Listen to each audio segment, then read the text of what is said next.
Good evening, good evening, good evening. Welcome to Leadership Live 2022 with Dr. Renita and friends. And I'm Dr. Renita. I'm so excited to be here again with you this Monday evening here. And oh my goodness, I am so excited. So for those of y'all who like, lady, who are you? Welcome. I'm Dr. Renita. I'm an educational leadership strategist, which simply means I love to work with aspiring and growing leaders to become more authentic in your leadership, to empower your fellowship, and at the end of the day, have a greater impact on the world. I am also a wife and mother of four. Mother of four. I birthed two kids, and I say I own two kids because I fed them so long that they're mine, but no, they're just mine. They're my sweeties. And that journey of marriage and love and all those kids led me to write the book not while you were sleeping. Actually, it did though, because my kids inspired that book too while you were sleeping. But it's Stepmom, Trials, Tribulations, and Triumphs. So two of those kids I birthed, two of them I own, right? Which means I've dealt with this blended family life for a while now. My kids are ranged 23 to 4. You heard it. If you know the words of prayer, I hope you're using them right now. 23 to 4. All of them. Yeah, they're mine. They are. But all of those kids, I do love to watch them while they are sleeping, and they all inspired the book While You're Sleeping. I'm an authoress times 3 because Stepmom has 2 editions. While You Are Sleeping is the perfect children of all ages book. I am also an educator, having served grades kindergarten through college. I am a speaker. I am a writer. As a matter of fact, my writing led me to become the editor-in-chief of Lead Like You magazine. It launched here in 2022. The issues 1 and 2 are out now digitally, and you can get in your hand volume 1, issue 1. So make sure you go to leadlikeyoumag.com and get yours today. I am also the founder of The Refining Life, a 501c3 nonprofit organization whose mission is to provide you with experiences to have your mindset shifted so that you can lead a more positive and productive life. And we have the bomb.com stuff coming for you here in 2022. But one of my favorite things to do, one of the favorite things I love is coaching. I am a leadership coach. And let me tell you, it's like the peak of my existence. I get to do all the great things. It's wonderful. I'm also a queen and a queen. I am a queen because I am. Check me, boo. I am also a beauty queen. I am the immediate former Mrs. Black North Carolina. I've also held numerous state and national titles. So it's a thing. We do the thing. And here on Leadership Live, we're about to do a new thing, right? We're getting ready to delve back into our March subject, which is branding and public relational leadership. Branding and public relational leadership. And we got an expert for you. I have proven myself over and over again since 2019 when I did this by myself for 52 weeks. And then in 2021, when I had 54 grants in 49 weeks, I bring the fire and I bring the heat and I bring the good people. I do. So you should trust me by now. And even if you don't, you will in a minute. I'm getting ready to bring her back into the room. Ladies and gentlemen, we have Samantha McCoy. They got louder this week. Listen. They went even wilder because it's you. Samantha's back. Hello, Dr. Renita. Thank you so much for having me back. Oh, absolutely. And I'm going to step away because there's some people who weren't here last week and they think they know, but they have no idea who you really are. So, ladies and gentlemen, here's Samantha. Hello, everyone. Good morning, good afternoon, good evening. I don't know what time zone you are in, but welcome to today's show. I'm so excited to be on. My name is Samantha McCoy. I am the founder and CEO of Mission Key Communications, where we equip entrepreneurs and leaders to increase their visibility through public relations and personal branding strategies. And we do that through 3 core elements. One is placement. We work with you to get your story placed in various media outlets. 2 is preparation. We work with you to make sure that you are prepared and confident for every media interview that you have. And then 3 is possibilities. We want you to achieve and retain a stellar reputation in the marketplace. And that is what we do. So I am so excited to be on the show today. We are going to continue our conversation from last week. So if you did not get to tune in last week, you want to tune in, but we're going to be talking more about personal branding.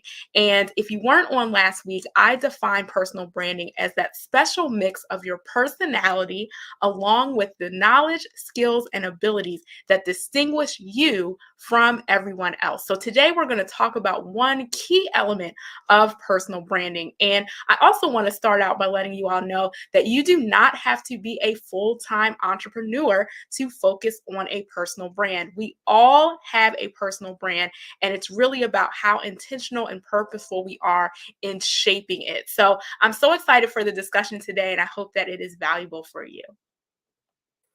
Oh, I know it will be. I know it will be. It's going to be great.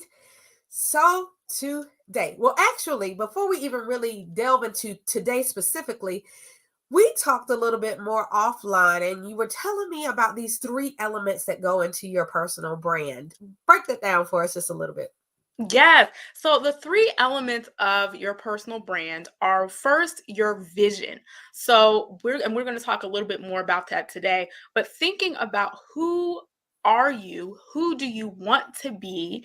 And what do you want to be known for? What are the knowledge? What's the skills? What's the abilities that you want to be known for? A lot of us have heard that term multi-hyphenate, multi-passionate. You know, a lot of us, we have so many different talents, different giftings, different skill sets, but you really want to ask yourself at the core of everything, what is that thing that I want to be known for? For example, Dr. Anita, you mentioned so many different things that you do, but you also came back and said the core of everything that I do is leadership development. I do that in a variety of ways, but leadership development is my thing. So thinking about what is your brand vision. The second piece is your brand values. So going back and thinking about what drives you, what motivates you to do the things that you want other people to know you for. So people always have that question, what is your why? And sometimes that's a little frustrating because you're just like, what do you mean? But when you think about it, it really can connect to your values and saying what motivates me, what drives me, what is my reason for wanting to get up every day and put effort, energy, time into this specific thing. So that's the second thing is your values. And then the third piece is visibility.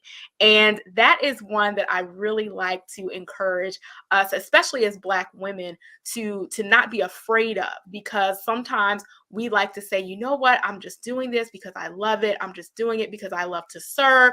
And, I just really want to be in the background. And I want to encourage us to not be afraid of showing up, not being afraid of letting people know on public platforms what we're doing.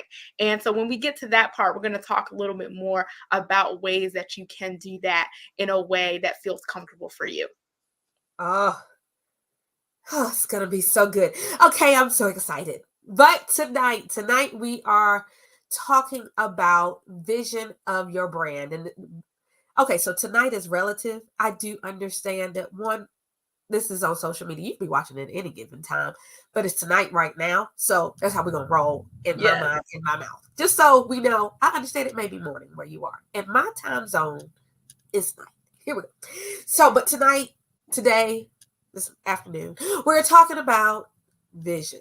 And vision for me as a leadership coach is one of the most powerful pieces of anything that we can do, because a leader has to have vision. Like point blank period. If you do not have vision, you're leading yourself and everybody who's attached to you astray, because you're just doing like this. You don't know where you're going, you don't know what you're doing, and you're just doing the things. So you have to have vision. So to think about vision of your brand. So this is vision of everything. How do we even start in this realm? So I think I know the way I talk about vision, but when we're thinking about personal branding and our PR, how do we even start thinking about or nailing down our vision? Yes, I would say really start with being still. Start with being still and quiet because we are in an information overload time. And we just keep getting hit with more and more and more information. And so I think it's so important to just start by taking some time to be quiet and still close your eyes or maybe go to a favorite place if you have that, a place that really helps you to focus and really just start to dream and think about, okay, what is the thing that for me I would feel like, yes, this is the me that is me in my fullest, most joyful, most fulfilled self, and think about what that looks like and start to write those things down that come to you. And even there might be things that you might think, does this count? Is this too surface level? But think about what you want to look like. Think about where you want to be. What do you want to be wearing? What do you want to be doing? What types of people do you want to have around you? So just start thinking about those things. So you don't have to start super deep right away. If you are, that's great. But you might just first get a feeling or get an emotion and say, okay, what types of things do I want to be writing? Do I want to be speaking? Do I want to be on television? Like, what are the types of things that I want to do? And then think about who do I want to be talking to? So do I want to serve other women? Do I want to serve other entrepreneurs? Do I want to serve youth or children? Do I want to be teaching? What are the things that I enjoy doing? And then also thinking about the people that you want to help, and then what you're actually going to be doing when you do that. So those are really the elements that you want to just sit and think and feel those feelings so that you can start to develop what your vision is. Wow. I love the idea of dreaming. I love that verbiage. I my undergraduate degree is in English, and so words are so powerful in my life, and the idea of dreaming. But I think about how some people's dreams may be limited to what they have seen. So they can't see other things. So we're thinking about vision, we're thinking about things you see, your sight. And so this is my encouragement to everyone today. As you are continuing in your personal and even maybe corporate leadership journey, your business leadership journey, your educational leadership journey, your ministry leadership journey, wherever you're leading, your parental leadership journey, I am going to encourage you to get out of your box. Get out of your box. And that could be mentally, it could be physically. But I think about being an educator and how many of my students had never left the city. Mm, They never left the city. And they didn't even reach all parts of the city. They reached their neighborhood or maybe just down the street to go to visit another school. But and their parents had never left the city.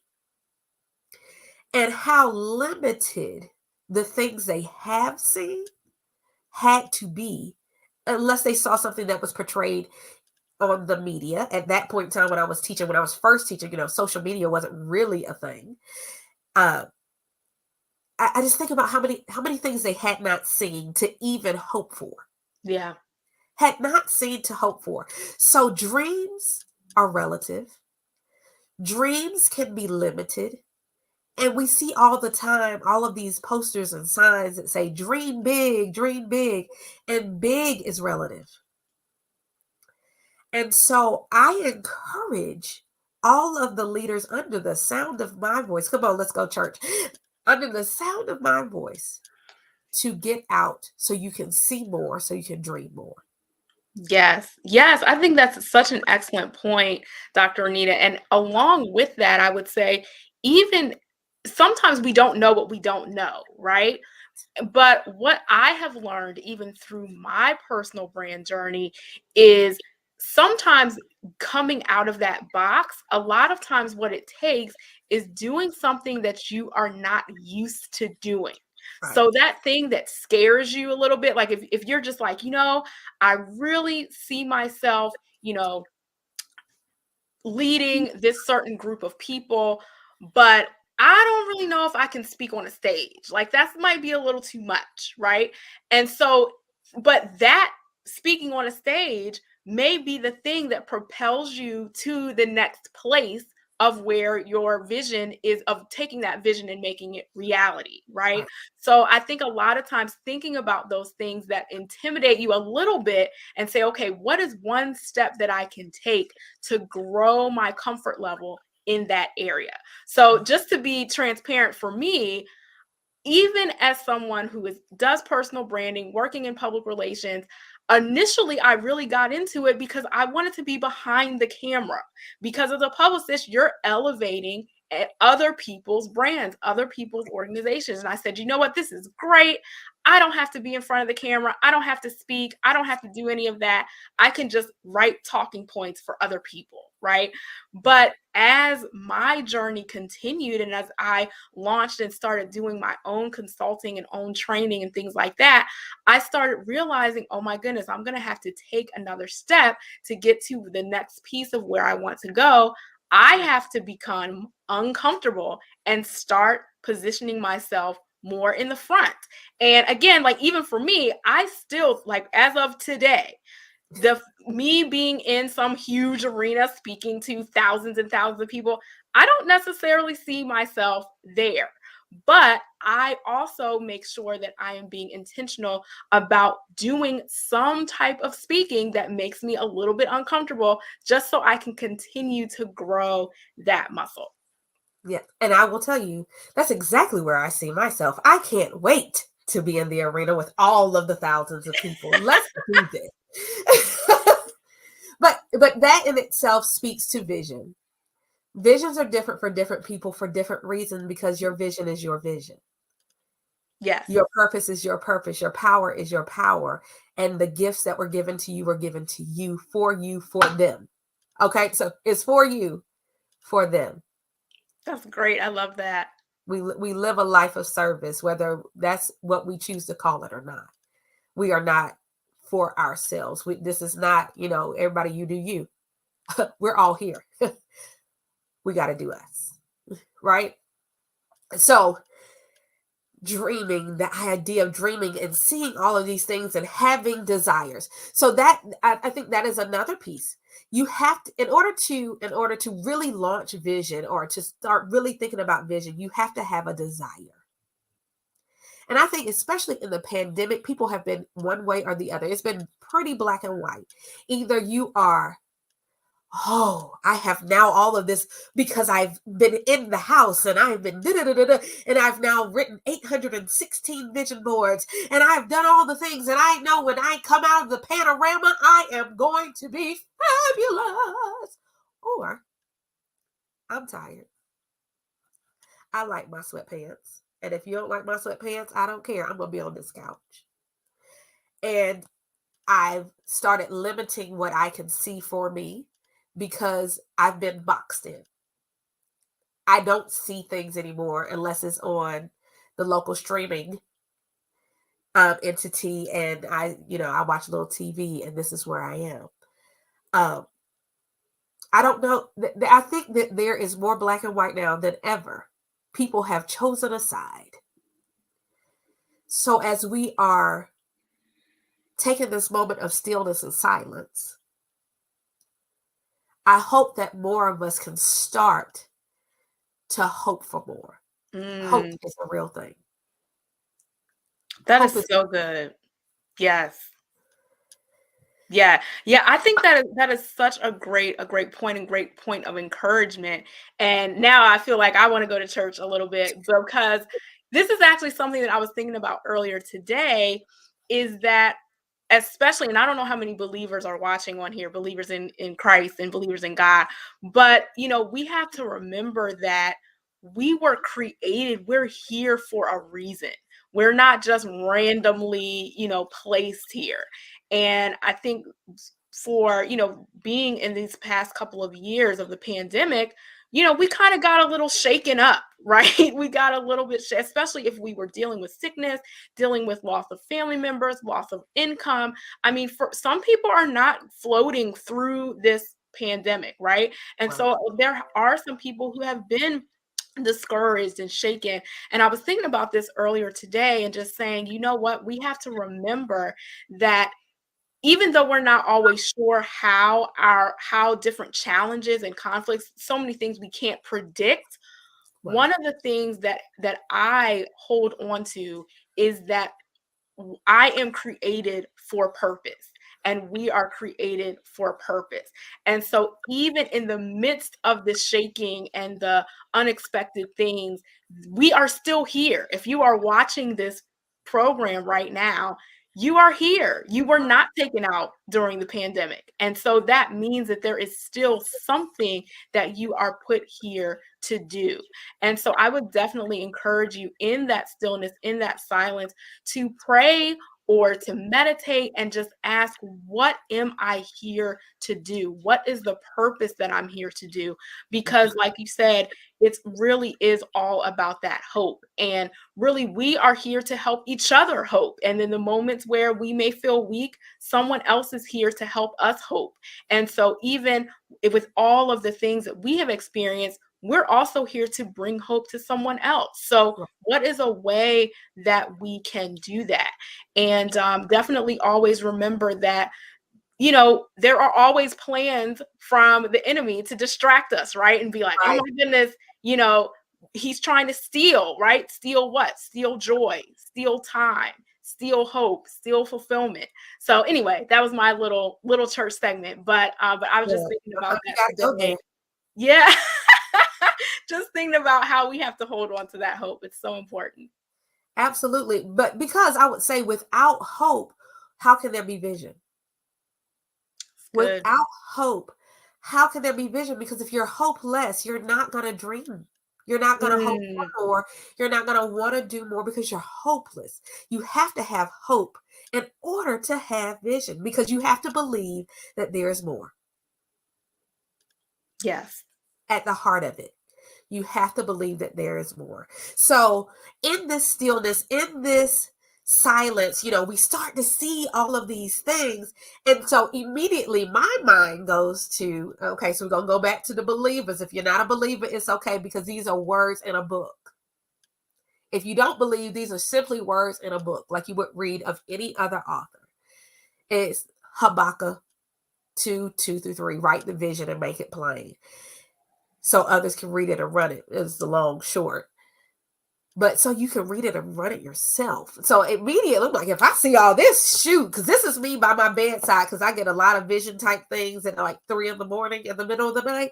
And I've learned that at my age, if I don't write it down, it won't be there at 6 a.m. It won't. It will go somewhere else into an abyss of other thought.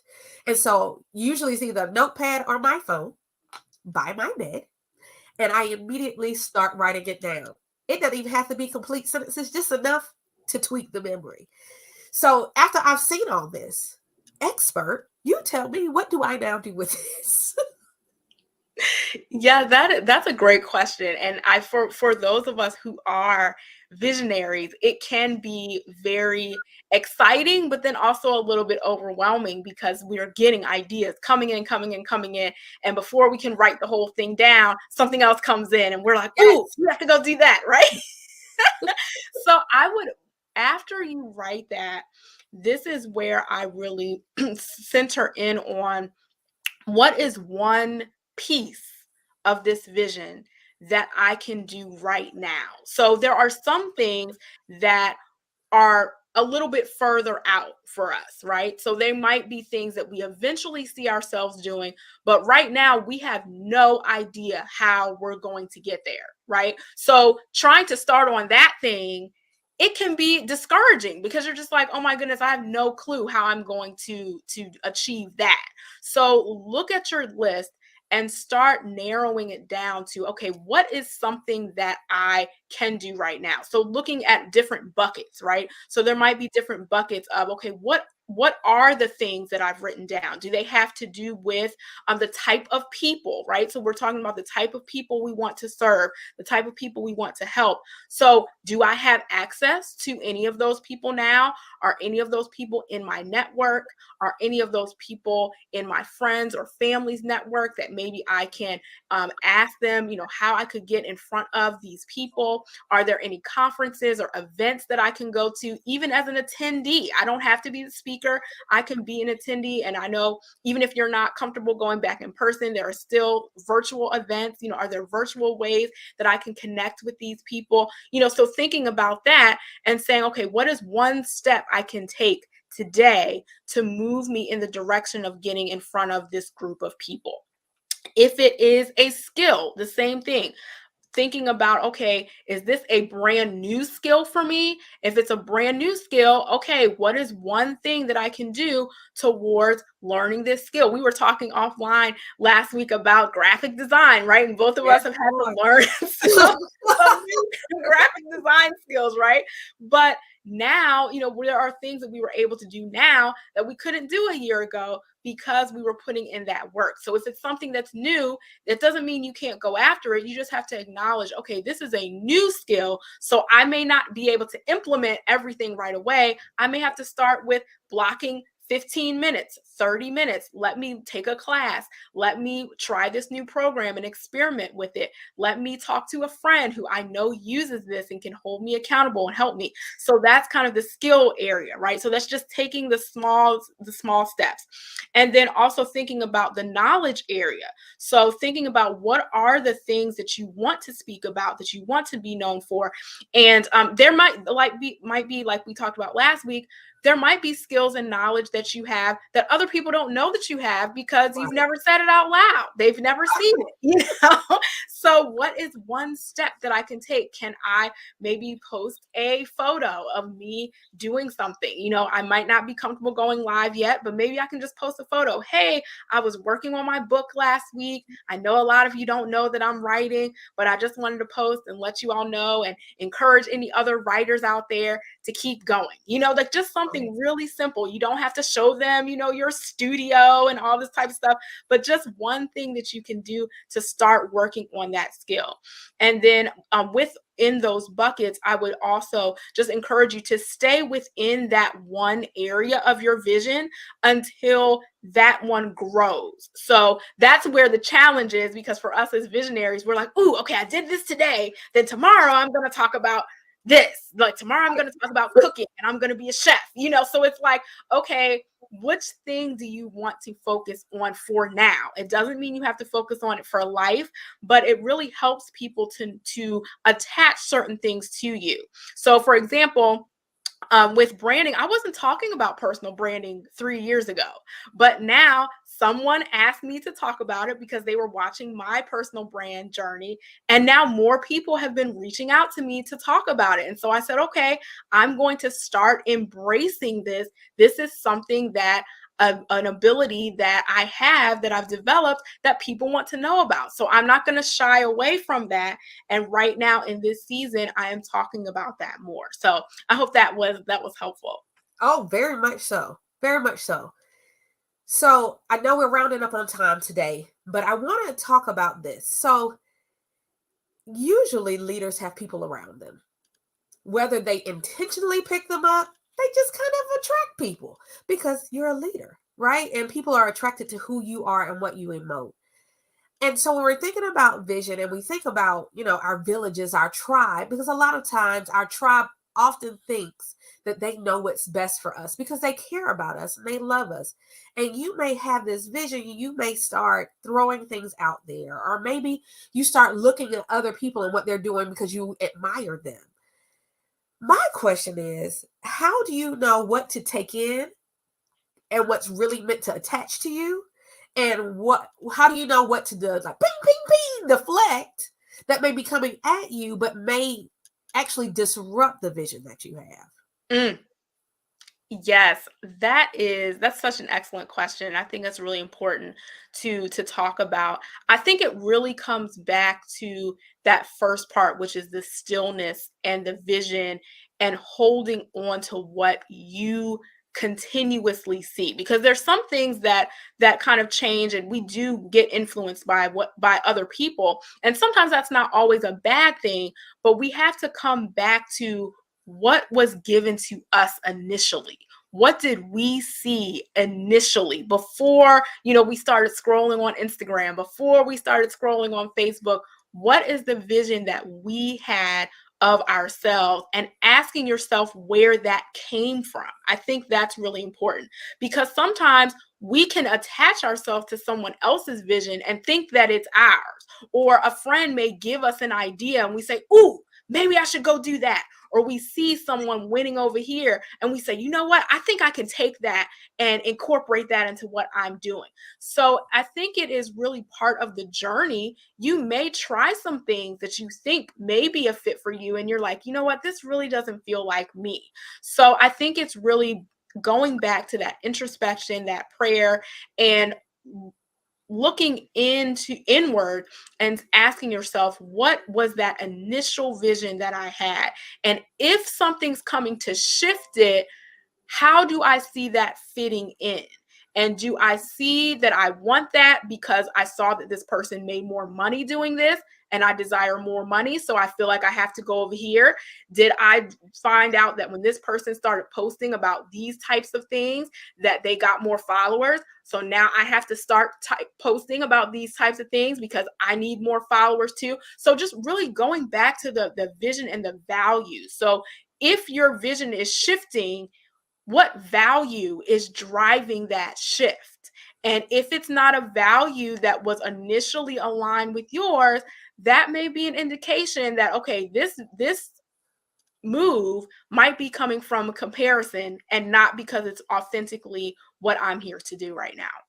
Woo, that's good. Come on, comparison trying to mess us up, throw us off our game.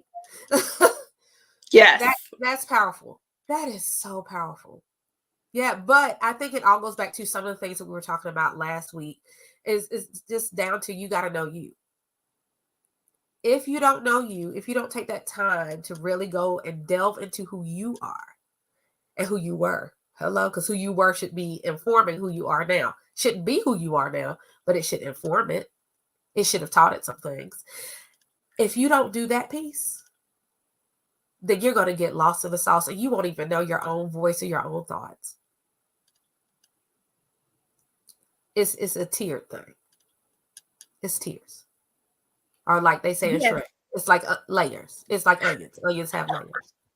You are an onion. Sometimes you got to peel back the layers to get to the heart of what it is so that you know what that is. Know your own core. So that when the vision comes to you, you'll know that it's your vision and not somebody else's. Oh, that's so good. Yes. That's good stuff. Oh, that's good stuff. Well, we've talked about vision this week. Samantha, is there any one thing you want to reiterate or you want to make sure they get before we sign off for today? Because we got a whole other segment to talk about next week, and we are not going to push ourselves into that. I know y'all want us to go ahead and tell you, nope, you got to wait till next week. Any one piece? Yes. So if I could leave you with one thing today, I'm actually going to take a tip from one of my coaches that really helps me. And I'm still working to do it every day, but I want to leave this with you. And she told me, create before you consume. Create before you consume. So a lot of times we get up and what do we grab? Our phone, right? We grab our phone, we say we want to do our Bible devotional or our meditation app, and before we know it, we're scrolling, right?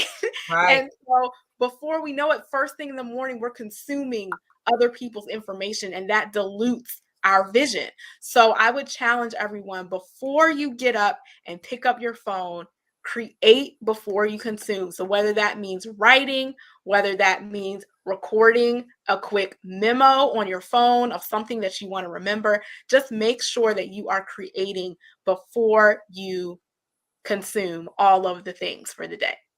Ooh, that's good. And that's going to help your vision. Ooh, it's going to keep your vision clear. It's like cleaning your glasses, honey. Clean your glasses before you start looking at stuff. I love it. I love it. That's wonderful. Well, Vision of your brand. We've talked about it this week. Make sure you start doing the things. Your homework is to sit still and be quiet. I know that sounds real simple, but sit still, be quiet, and then while you're there, just listen. You don't even know what you're listening for. Close your eyes, and then, so close your eyes so you can see. Hello. Sounds oxymoronic, but that's what I need you to do. Sit still, be quiet, and listen. Do all of those things. That is your homework. And next week is no telling what you're going to come back here with. You're going to be ready for anything because your vision will be clearer. Your vision will be clearer. Samantha, thank you so much for Thank another you. wonderful week. Ladies and gentlemen, we'll be back next week, Monday night, 9 p.m., with another week of Leadership Live with Dr. Renita and friends, talking about branding and public relational leadership. I don't know why that's so hard for me to say all the time. Public relational leadership is going to be amazing. Love you all. And as always, keep your leadership all the way live.